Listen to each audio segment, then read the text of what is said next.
Hello दोस्तों, आज हम पढ़ेंगे प्रश्न नंबर 4.1। 4.1 का पहला क्वेश्चन हमने कर लिया था, दूसरा क्वेश्चन करेंगे। ठीक है, इसमें हमें क्या करना है, द्विघात समीकरण बनानी है। द्विघात समीकरण रूप में इस समीकरण को बनाना है, द्विघात समीकरण होना चाहिए। ठीक है, तो पहला क्वेश्चन ये है, एक आयताकार भूखंड का क्षेत्रफल 528 मीटर स्क्वायर है।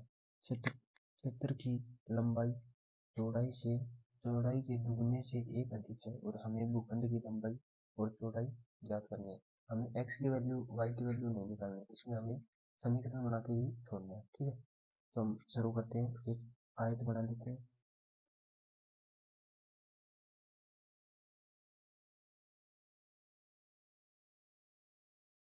ठीक है, ए बी सी डी हल करते हैं। माना आयत की चौड़ाई, माना चौड़ाई आयताकार की चौड़ाई। ठीक है भैया, आयताकार चौड़ाई x मान लेते हैं चौड़ाई को हम। और लंबाई क्या कर रहा है, चौड़ाई के दुगने से एक अधिक है। चौड़ाई के दुगने से एक है, यदि x मान लिया हमने चौड़ाई तो दुगना 2x प्लस एक अधिक ये हो गई, तो चौड़ाई तो ये x हो गई, लंबाई क्या हो गई 2x प्लस 1। ये क्या करेगा, आयताकार भूखंड का क्षेत्रफल कितना है 528 मीटर स्क्वायर। ये आयताकार भूखंड का क्षेत्रफल। अब चलो समीकरण में आयताकार भूखंड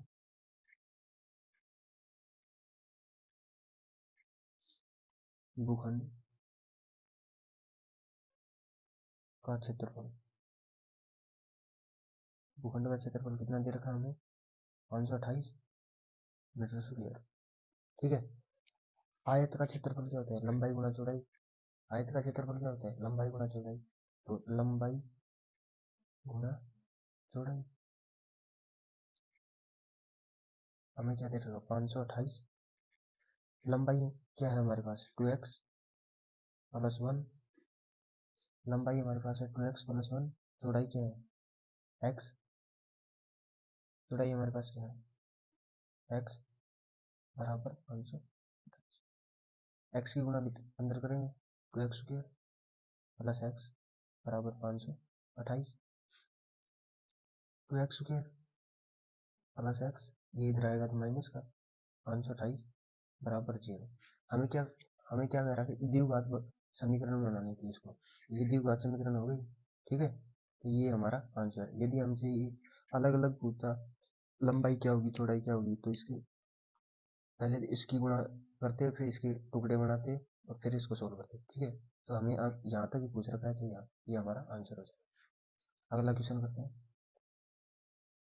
दो क्रमागत धनात्मक पूर्णांकों का गुणनफल 306 है। हमें पूर्णांक ज्ञात करना है।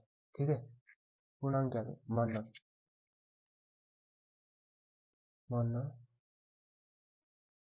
पहला क्रमागत धनात्मक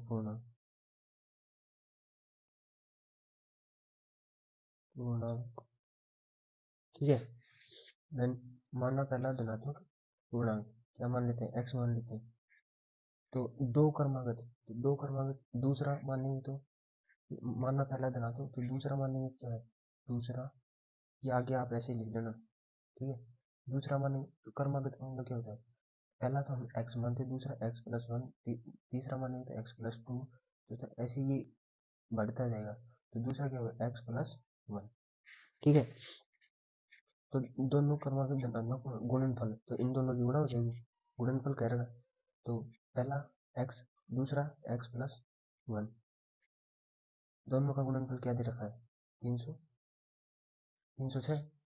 इसकी गुणा इसमें करेंगे x के प्लस x बराबर 306, x के प्लस x, ये 306 इधर आ जाएगा माइनस 306 बराबर 0। ये हमारा आंसर हो जाएगा। ठीक है, द्विघात समीकरण बन गई। अगला क्वेश्चन करते हैं।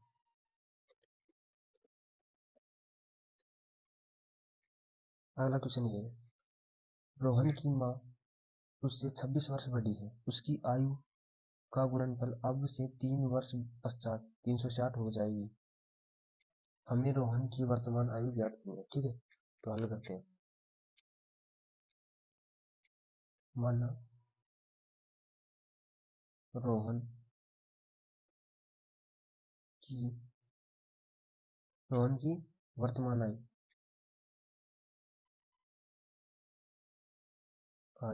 रोहन की वर्तमान आयु हम मान लेते हैं एक्स।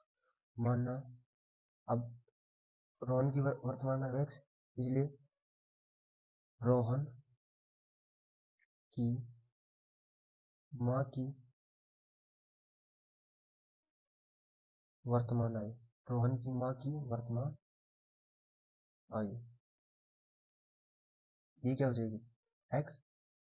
एक्स तो है, वो उससे क्या है 26 वर्ष बड़ी है, तो ये 26। ठीक है, तीन, अब ये क्या है 3 वर्ष पश्चात 360 हो जाएगी, 3 वर्ष पश्चात 360 हो जाएगी।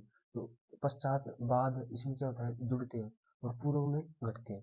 ठीक है, तो 3 वर्ष पश्चात रोहन की माँ की रोहन की आयु, रोहन की आयु क्या है 3 वर्ष पश्चात, पहले क्या थी एक्स, 3 वर्ष पश्चात एक्स प्लस 3 हो जाएगी। अब 3 वर्ष पश्चात रोहन की माँ की आयु, इसमें क्या हो जाएगी, पहले क्या थी एक्स प्लस 26, 3 और जुड़ जाएगा एक्स प्लस 29 हो जाएगी। ठीक है, तो इसमें क्या है इनका गुणनफल बताना है, तो इनको गुणा कर दो आपस में, एक्स प्लस 3, 3 वर्ष पश्चात रोहन की आयु एक्स प्लस 3 और माँ की क्या होगी एक्स प्लस 29, उसने दे कितना रखा है 360, इसकी गुणा इसमें कर दो, इसकी गुणा इसमें करोगे क्या होगा एक्स स्क्वायर, पहले इसकी गुणा इसमें फिर इसकी गुणा इसमें एक्स स्क्वायर, अब इसको करोगे तो क्या हो जाएगा प्लस 29x, अब इसको इसमें करोगे तो क्या हो जाएगा प्लस 3x, इसको इससे करोगे तो क्या हो जाएगा, करो 29 दिया 87, ये क्या हो जाएगा 87 और ये 360। अब एक्स स्क्वायर 3x और 29x, ये कितना हो जाएगा 32x प्लस 87, ये इधर आएगा कितना माइनस 360 बराबर 0। अब इसको एक्स स्क्वायर प्लस 32x 360 में से 87 घटा देते हैं, ये कितना बचेगा, और ये 15 में से 8 जाएंगे तो कितना बचेगा 7, और यहाँ पे क्या बचेगा 2, ये आ जाएगा -200 बराबर 0। ये हमारा आंसर है, द्विघात समीकरण बन गई। ठीक है, अगला क्वेश्चन करते हैं।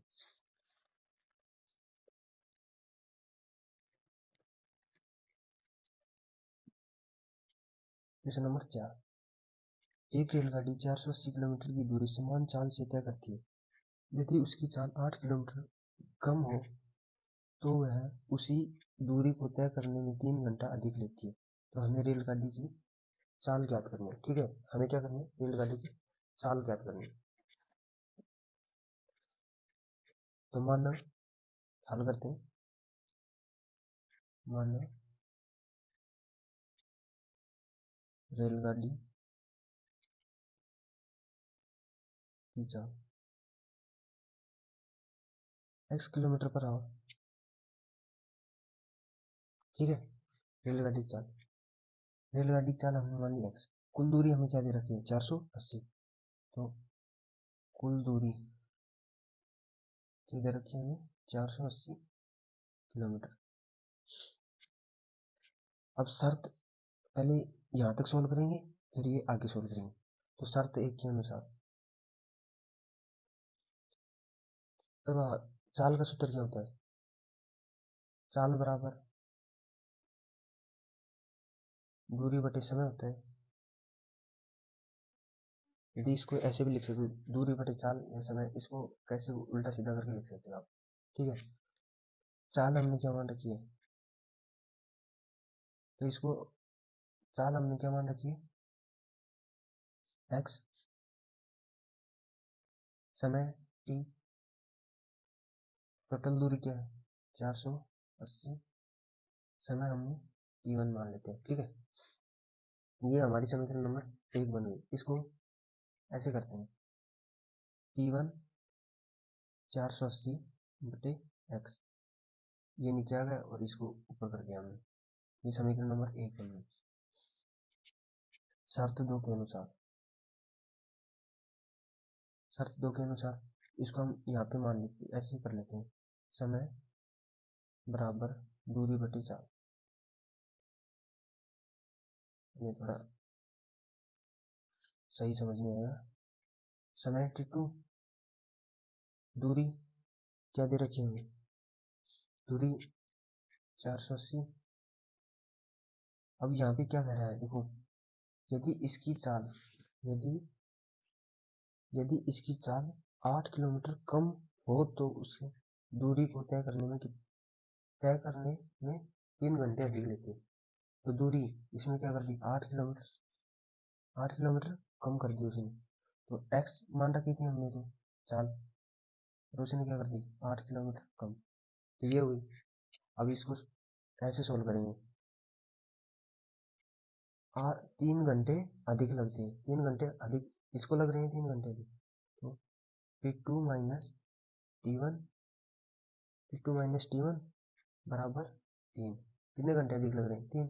T2 की वैल्यू क्या है, ये समीकरण नंबर 2 मान लो। T2 की वैल्यू क्या है, 480 upon x minus 8 minus T1 480 upon x बराबर 3। अब इसको सोल्व करो, इसमें से 480 को मान लेते हैं, यहाँ पे क्या बचेगा 1 upon x minus 8 minus 1 upon x बराबर 3। अब इसको सोल्व करेंगे तो 1 upon x minus 8 minus 1 upon x, ये 3 इधर आ जाएगा, 480, इसको काटोगे तो क्या आ जाएगा, ये 160 पर कट जाएगा, 160, 3 एकम 3, 18, 6, 0, ये आ जाएगा 1/160। इसका लो एलसीएम ले लो, इसका एलसीएम ले लो। इसका एलसीएम क्या है, x माइनस 8, x माइनस 8 से x माइनस 8 खत्म, x ऊपर आ जाएगा, x से x खत्म, x माइनस 8 ऊपर आ जाएगा, बराबर 1 अपॉन 160। अब इसको इधर सोल्व कर लेते हैं, चलो 1 अपॉन 160। अब इसको क्या करोगे, इसकी गुणा इसमें, इसकी गुणा इसमें, तो 160 x, इसको इसमें करेंगे माइनस 160 x। अब 160 को 8 से गुणा करेंगे तो कितना आएगा, 160 को 8 से करेंगे 48, 8, 12, 1280 माइनस 1280 बराबर, ये इधर आ जाएगा x, इसकी गुणा इसमें करेंगे तो ये क्या हो जाएगा, x square plus minus x square minus 8x। ठीक है, 160 से 160 कैंसिल हो जाएगा, ये क्या है, x स्क्वायर, ये इधर आएगा तो माइनस का हो जाएगा x स्क्वायर, ये इधर आएगा तो प्लस का हो जाएगा 8x, और ये इधर है ही माइनस 1280 बराबर 0। तो ये द्विघात समीकरण बन गई हमारी, minus x square plus 8x minus 1280 बराबर 0। ये हमारा आंसर हो जाएगा। ठीक है, हमने एक्स वाई की वैल्यू ये नहीं निकालनी, एक्स वाई की वैल्यू निकलवाता तो इसको और सोल्व करते आगे, फिर एक्स वाई की वैल्यू आ जाती है। ठीक है, यदि वीडियो पसंद आई तो लाइक करें और चैनल को सब्सक्राइब करें।